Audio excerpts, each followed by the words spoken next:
Muchísimas gracias. Buenos días o buenas tardes, depende de dónde estéis, a todos.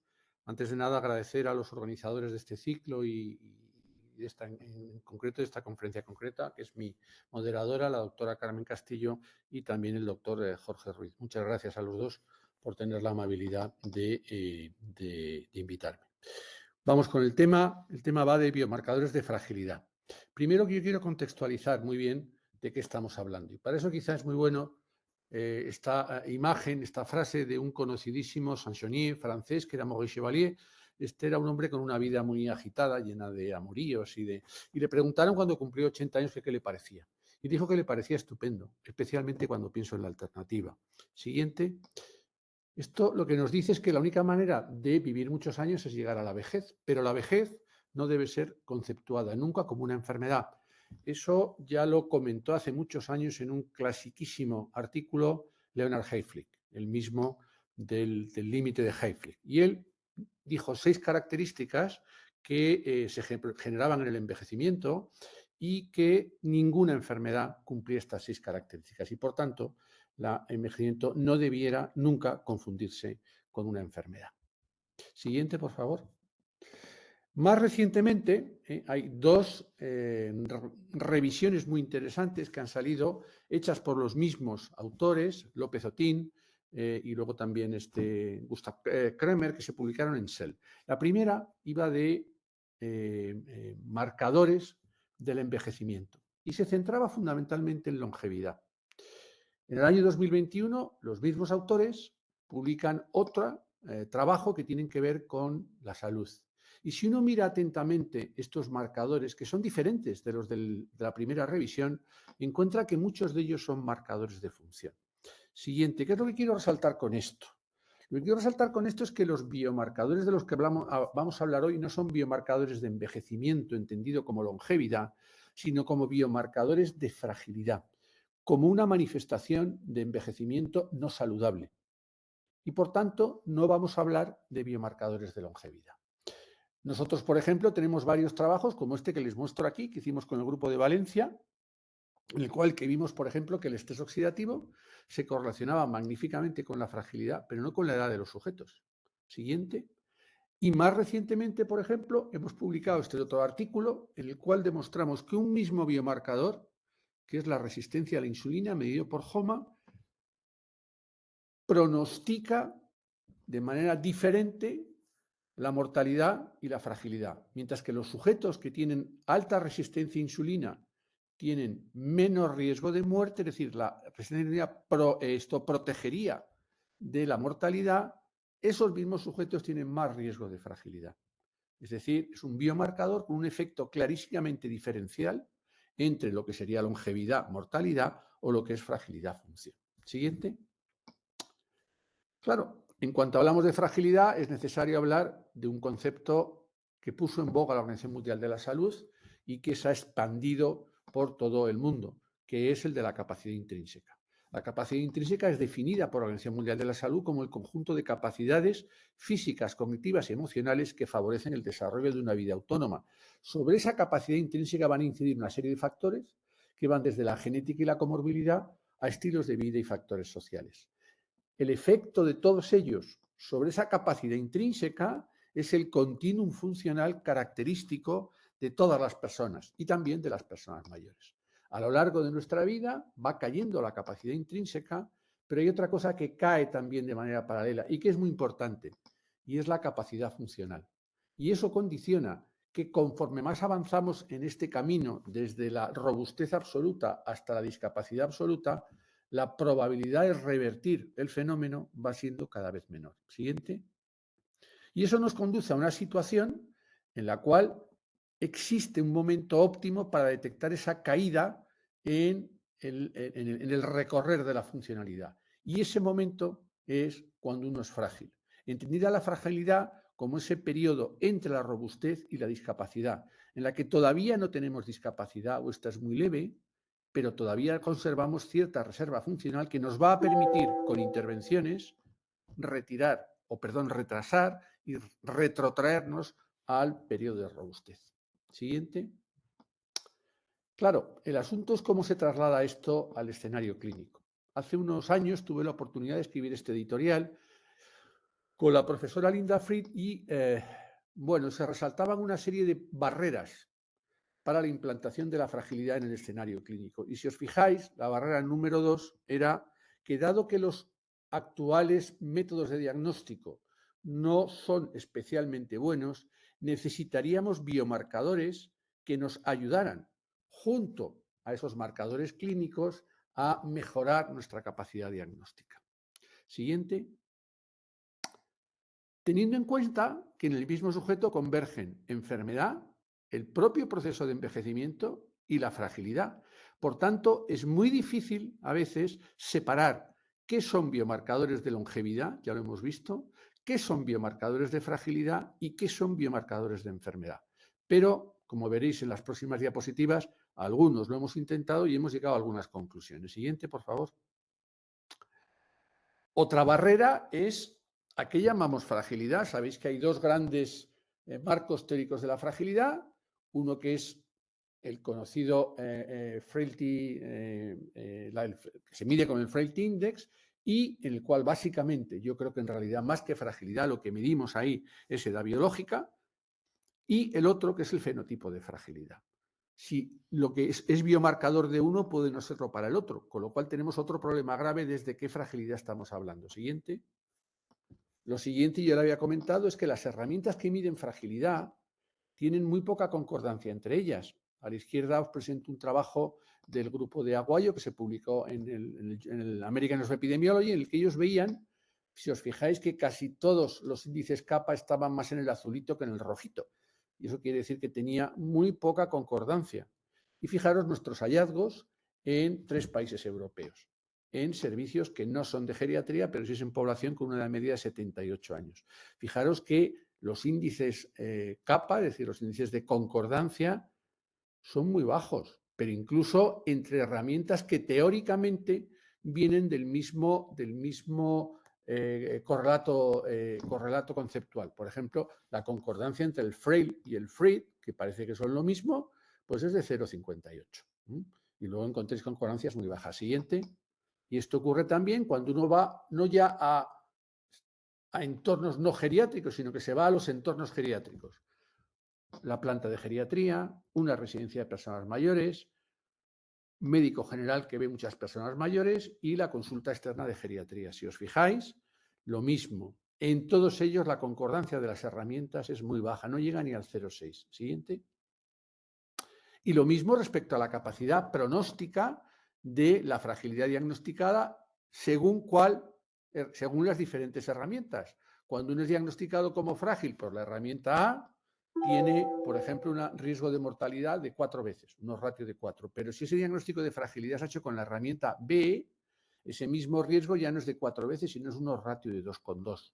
Solo lo duplica. Siguiente. Esto suscita una cosa que cada vez está puesta más en boga, y es que muy probablemente cuando nosotros diagnosticamos la fragilidad estamos diagnosticando muchas cosas. Es decir, que la fragilidad tiene muchos subtipos clínicos y cada subtipo clínico va a necesitar sus herramientas diagnósticas, sus pronósticos y tiene sus propios biomarcadores. Siguiente. Esto lo hemos visto nosotros, por ejemplo, también en los sujetos con y sin sarcopenia.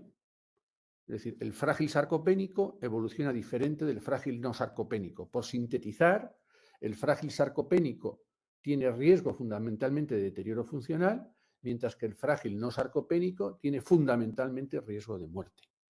Siguiente. Otros grupos también han establecido el grupo de Wang, de Chicago, y ellos aquí lo que ven también es establecen diferentes subtipos de fragilidad en función de cuáles de los dominios de los criterios de Fried se afectan. Y se ve que condicionan riesgos diferentes de resultados adversos. Siguiente. Y luego, por último, también tenemos otra cosa que hay que tener muy en mente. Es que nosotros tradicionalmente estamos hablando, todo lo que se enseña, lo que da esos ratios, hazard ratios y riesgos relativos. Pero cuando uno trabaja en clínica, lo que nos interesa en realidad, y para eso necesitamos los biomarcadores para mejorar nuestra precisión diagnóstica. Y son muy pocas las escalas de fragilidad que han evaluado su precisión diagnóstica. Fijaros, esto es una revisión de hace 5 años, ¿no? Y fijaros que son muy pocas las herramientas de diagnóstico de la fragilidad, están señaladas con una flechita, las que han evaluado la sensibilidad, la especificidad y los valores predictivos, negativos y positivos, y por tanto el área bajo la curva.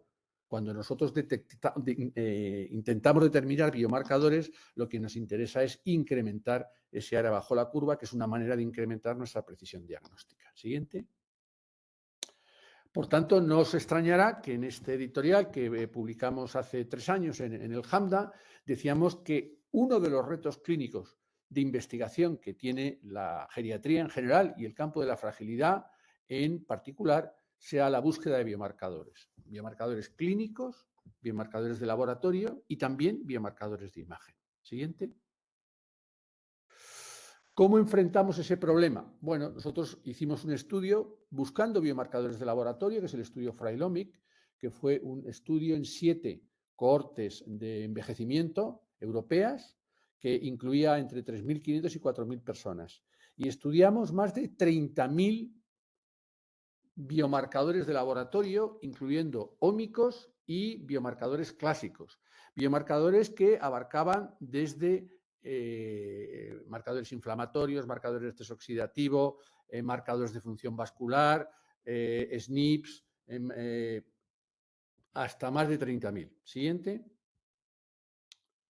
Intentando, recordaros lo que son los biomarcadores, intentando recoger cada una de estas 2 fases fundamentales que tienen que ver con la generación de posibles biomarcadores, de todos estos eventos que veis en esta diapositiva y que ayudaran a explicar el fenómeno de la fragilidad, es decir, qué cosas que subyacen al propio proceso de fragilidad, que es lo característico de un biomarcador. Un biomarcador se define como aquel marcador que está bien en el mecanismo fisiopatológico, tiopatogénico o de desencadenante del evento que yo quiero ver y que me va a ayudar a diagnosticarla, a predecir su progreso e incluso a monitorizar las respuestas al tratamiento. Con esa imagen hicimos el estudio. Siguiente. Tuvimos en consideración otra cosa. Habitualmente los biomarcadores se producen o se explican uno a uno, pero ya el grupo de Linda Fried nos enseñó hace ya más de 15 años o 15 años, en este trabajo estaba también Paulo Chávez, que en la fragilidad lo característico no es que haya un aparato o sistema que esté muy afectado, sino lo típico es que haya varios órganos, sistemas o aparatos afectados, aunque sea levemente. Es decir, la afectación múltiple de diferentes órganos y sistemas es lo característico de la fragilidad. Y no hace falta que muchos, o sea, que estén muy afectados uno de ellos, sino que varios de ellos estén afectados, aunque sea levemente. Por tanto, cuando uno busca biomarcadores de fragilidad, lo que debe tener en la cabeza es que hay que buscar sets de biomarcadores que abarquen varios sistemas implicados. Es decir, no un marcador inflamatorio, sino un set que incluya el marcador inflamatorio, el marcador oxidante, el marcador y juntarlos todos a ver si me mejoran mi precisión diagnóstica o pronóstica. Siguiente. Y hay que tener también en cuenta que cuando uno mide biomarcadores, uno nunca sabe si lo que está midiendo es el agente agresor o la cantidad de agente defensivo. Nosotros tenemos varios estudios publicados sobre biomarcadores antioxidantes y biomarcadores oxidantes, y lo que hemos visto que lo que se asocia a la fragilidad es el déficit de defensa antioxidante. El problema no es que haya más incremento de la agresión oxidativa, sino lo que hay es una menor capacidad de defensa a esa agresión oxidativa. Con lo cual, el balance del estrés oxidativo se desplaza a un aumento del estrés oxidativo, pero por caída de la defensa antioxidante. ¿Y esto qué pasa con la oxidación? Pasa con muchos otros biomarcadores. Siguiente. Bueno, ¿qué es lo que vimos?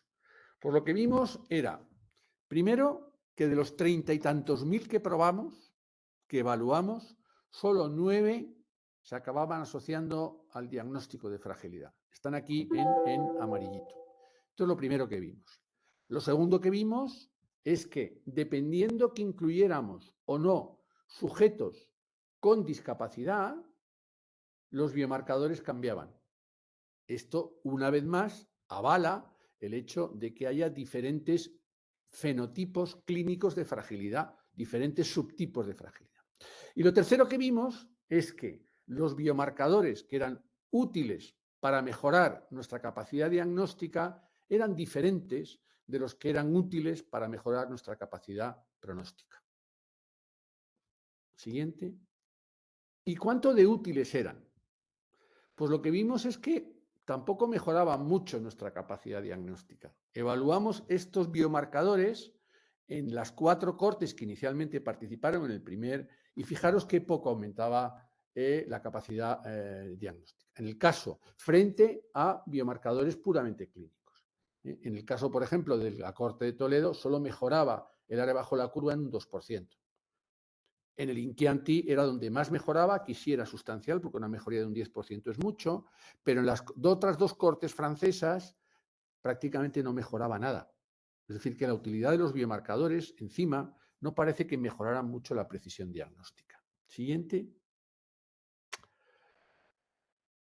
De hecho, fijaros, el porcentaje de modelos donde entraban las variables. Fijaros, el que más, que era la lisina valina, solo en el 32% de los modelos de fragilidad que habíamos desarrollado. Es decir, explicaban poco y no se incluían en muchos de los modelos mínimos que habíamos desarrollado mediante inteligencia artificial. Siguiente. La conclusión era que no conocemos los beneficios potenciales de la combinación de herramientas diagnósticas y que los grupos de biomarcadores que ahora tenemos disponibles no acababan de explicar mucho o no acababan de mejorar mucho nuestra precisión diagnóstica y pronóstica en el caso de la fragilidad. Siguiente. Este es otro ejemplo de lo mismo. Lo que sí hemos visto, este es un trabajo que hicimos con el grupo italiano del Sacro Cuore, y aquí lo que vimos, la Universidad Católica del Sacro Cuore, del Gemelli, del Hospital Gemelli, es que, sin embargo, sí conseguíamos hacer huellas, fingerprints de estas diagnósticas, que aquí, por ejemplo, lo del rojito son sujetos frágiles que tienen diabetes. Y el azulito son sujetos frágiles que no tienen diabetes. Eso son una parte del estudio Midfrail. Y fijaros como aquí parece que este grupo de, esto era proteómica, estas huellas proteómicas, pareciera que sí pudieran diferenciar no entre frágiles y no frágiles, pero sí entre subtipos de fragilidad, frágil diabético y frágil no diabético. Siguiente. Es decir, de lo que acabo de enseñar, yo creo que las conclusiones es que los biomarcadores cambian con las características de los pacientes, la contribución actual de los biomarcadores de laboratorio, hemos hablado solo de laboratorio, es escasa, parecen ser distintos los biomarcadores diagnósticos de los pronósticos y los estudios futuros debieran considerar estos hallazgos en su diseño. Últimamente hemos hecho una revisión, porque los datos de Frailomics son de hace 4 o 5 años, hemos hecho una revisión de biomarcadores. Siguiente. Y esto es lo que hemos visto. Aquí os enseño los biomarcadores que son de laboratorio, que hemos mirado estos biomarcadores inflamatorios, que son todos estos, interleuquinas, TNF, PCR, todos estos. Y lo que hemos visto son 2 cosas. Primero, casi todos los estudios son hechos en estudios transversales, con no muchos pacientes. Y la mayoría de ellos utilizando los criterios del fenotipo de fragilidad y no el de déficit adicional de Rockwood en su evaluación. De modo que hay varias limitaciones a estos estudios. Siguiente. Cuando uno va al estrés oxidativo, se encuentra prácticamente lo mismo. Aquí no hay ni un solo longitudinal, son todos transversales y del fenotipo de fragilidad. Siguiente. O cuando uno mira biomarcadores metabólicos, aquí hay 2, que curiosamente uno de ellos es la resistencia a la insulina y el otro el cloto, que son longitudinales, el resto transversales.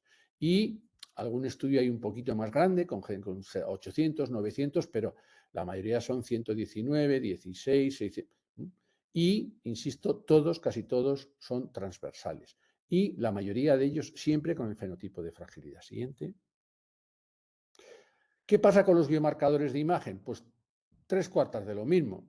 Fijaros como aquí tenemos la DEXA, tenemos la bioimpedanciometría, tenemos el TAC, la resonancia, la ecografía y la dilución de la creatinina el D3 creatinina.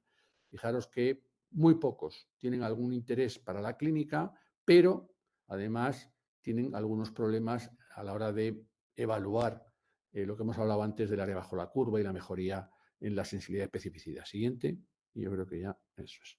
Y luego, por último, en lo que tienen que ver con modificaciones de los biomarcadores en intervenciones, se sabe que se modifican estos biomarcadores, pero tampoco se sabe muy bien qué nos dicen en realidad de la respuesta a tratamiento. Sobre todo, son biomarcadores metabólicos y hormonales, pero también hay otros como biomarcadores de inflamación, de daño oxidativo o de función mitocondrial. Estos cuando, sobre todo en los programas de ejercicio, que es cuando más se ha visto, fijaros cómo se modifican todos estos biomarcadores. Pero tampoco sabemos muy bien porque una vez más lo que tenemos son los ratios o cambios en la T-de-Student, pero sin embargo no hemos visto si eso modifica áreas bajo la curva, sensibilidades o especificidades pronósticas. Siguiente. Bueno, y esta ya es mi última diapositiva. Probablemente haya también que hacer una combinación de biomarcadores junto a los datos clínicos. Recordar que la mayoría de estudios son transversales, que evalúan asociaciones entre grupos aislados de biomarcadores, no en sets de biomarcadores, no combinan grupos de biomarcadores. Los análisis determinan odds ratios y hazard ratios. No hay estudios que evalúen según parámetros típicos de la valoración de una prueba diagnóstica o pronóstica, y eso no quiere decir que no vayan a ser útiles. Pueden ser útiles y lo deben ser en la predicción de la respuesta al tratamiento, pero lo que está claro es que aquí lo que tenemos son evidente necesidad de seguir haciendo una investigación con estas cosas que os he contado, teniéndolas en consideración, para seguir trabajando en el campo de los biomarcadores de la fragilidad. Esto era lo que os quería decir y quedo a vuestra disposición para las preguntas que queráis hacer. Bueno, Leocadio, muchas gracias. Por lo que sea, yo no te veo, no sé si te verán los demás, yo no te veo, pero no pasa nada, se te escucha perfectamente. Carmen, lo que puedo hacer si quieres es, como se dice, deja de compartir y a lo mejor ahí ya me Bueno, ves. no pasa, sí lo voy a intentar, pero bueno, no pasa nada. Tengo una pregunta para ti. ¿Tú crees que marcadores crees que se podrán utilizar en el futuro o sospechas o crees que serán mejores para detectar pacientes prefrágiles en el futuro? Hombre, teóricamente, pero volvemos a lo de siempre, ¿eh? Teóricamente. Teóricamente, eso es, teóricamente, ¿ahora me veis? Sí, ahora sí, ¿no? No, no te vemos, pero no pasa nada. Yo te oigo Yo, perfectamente. yo- yo te veo a ti. Bueno, Pues, pues mejor. vale. Bueno, No sé. eh, eh, vamos a ver, yo creo que biomarcadores hay que seguir buscando. Yo creo que más que biomarcadores aislados, insisto, grupos de biomarcadores. Ujú. Probablemente no va a haber el biomarcador único. De hecho, nosotros ahora con datos de Frailomic estamos haciendo análisis secundarios y es muy curioso porque de esos 9 biomarcadores, cuando hacemos asociaciones de biomarcadores, ninguno de los 9 queda. Por ejemplo, la adiponectina y la vitamina D sí combinan y mejoran. Hay otro problema añadido. Yo he dicho que la sensibilidad y la especificidad de los criterios clínicos no es muy alta. Bueno, eso es parcialmente cierto. No lo es la especificidad, sí lo es la sensibilidad. Entonces, el problema es que mejorar el área bajo la curva de algo que ya empieza con una área bajo la curva alrededor de 0,7, 0,70 y tantos es muy difícil. Pero si tú me dijeras qué biomarcador, yo te diría, primero, van a ser asociaciones de biomarcadores. Es posible incluso que la proteómica ofrezca, o sea, van a ser las ómicas las que probablemente vayan a dar lugar a una mayor posibilidad. De los biomarcadores que ahora utilizamos clásicos, yo soy muy escéptico. Yo creo que ninguno nos va a dar nada, a no ser que sean en asociación, pero ni así, probablemente. Ya. A ver, aquí una pregunta de Vianney Garzón. De acuerdo a lo comentado, doctor, en este momento, ¿qué sugiere usted considerar como biomarcadores para nuestra práctica clínica diaria? Yo sigo pensando que los biomarcadores clínicos son los mejores. Y luego yo también,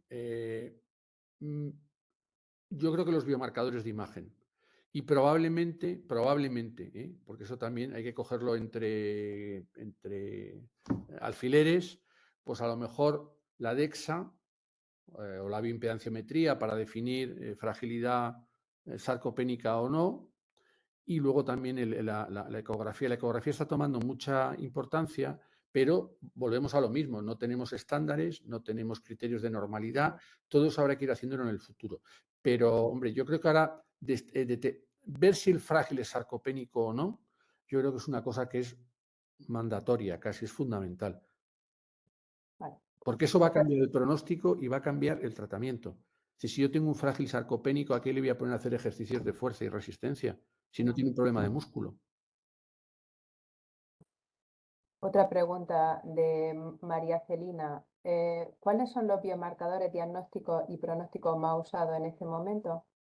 Pues ahora mismo de bioquímicos, hombre, pero esto es la vitamina D, es lo que nosotros desde luego medimos sistemáticamente, no para diagnóstico, sino para completar el perfil diagnóstico del sujeto. Y en la imagen nosotros sistemáticamente, en imagen, hacemos ecografía muscular y si podemos una bioimpedanciometría, que no siempre se puede. Y luego, por supuesto, los biomarcadores funcionales del SPPB y de estos, seguro. Pero biomarcadores asociados, básicamente, de laboratorio vitamina D y de imagen una eco o una bioimpedanciometría. A ver, aquí hay una pregunta. A pesar de no haber concordancia entre clasificaciones, ¿recomiendas alguna escala más que otra para médico no geriatra? Por ejemplo, para mandar consulta de cardio a geriatra, de ortopeda, traumatólogo a geriatría. ¿La Clinical Frailty Scale de Rockwood es aceptable? Bueno, Tiene mucho que ver con los biomarcadores. yo ahí tengo una. Vamos a ver, yo creo que el problema, y ya sé que esto a lo mejor a alguno le va a chirriar el oído. Yo creo que el Clinical Frailty Scale de Rockwood no mide fragilidad. Es decir, yo creo que el déficit acumulativo no mide fragilidad, mide edad biológica. Pero si estamos diciendo que la fragilidad es diferente de la discapacidad y la enfermedad, no podemos usar para medir fragilidad un índice que mide discapacidad y enfermedad. Pero si hemos dicho que eso no es fragilidad. Entonces eso es lo que no tiene conceptualmente sentido. Y sobre todo cuando yo lo que quiero es detectar gente en riesgo de discapacitarse. Si yo lo que quiero es detectar a aquellos que se van a discapacitar, mi escala no puede incluir que ya esté discapacitado dentro. O sea, esto lo primero. Cuestión. Segundo, ¿cuál utilizaría yo? Pues yo la más sencilla. La más sencilla y la que puedo hacer, que es el FRAIL. Para no geriatras. Nosotros, por ejemplo, la que usamos sistemáticamente es la de Toledo, el FTS5. El FTS5 tenemos publicado que, por ejemplo, clasifica mejor que el FRIT a los sujetos respecto a su riesgo de eventos adversos, entendiendo como tal hospitalización, muerte y discapacidad. O sea que para no geriatras el FRAIL, para geriatras el FTS5 y yo es que a mí el Clinical Frailty Scale, con perdón, no me gusta.